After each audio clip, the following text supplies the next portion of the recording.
Kuya, wala pa akong pinapatali. For Miss Carla.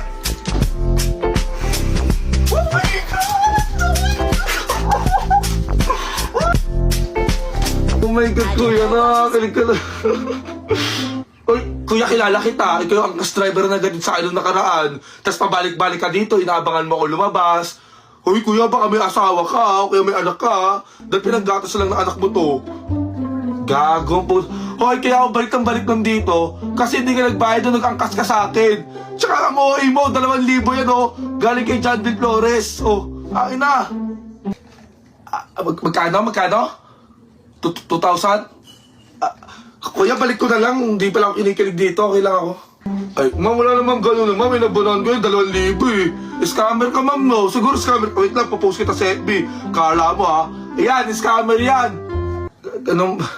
Ma, pabo na nga ito, 2,000 lang. Tarantado, di ko babayaran yan. Puro kalande, wala ka naman pala pambayad. Wait lang, ma. Kuya, mangungutang lang ako saglit, ha. Putang na, nag-abono pa ako, ha. Hoy, shootang ka naman, nagpadala ka ng bulaklak si Odi. Tarantado ka ba, ha? Taka na itong ate, buti nga binigyan ka pa eh. Di ba may utang sa'yo 1,500? Bayaran mo utang na yung last year pa yun, di ka makakit over, ha?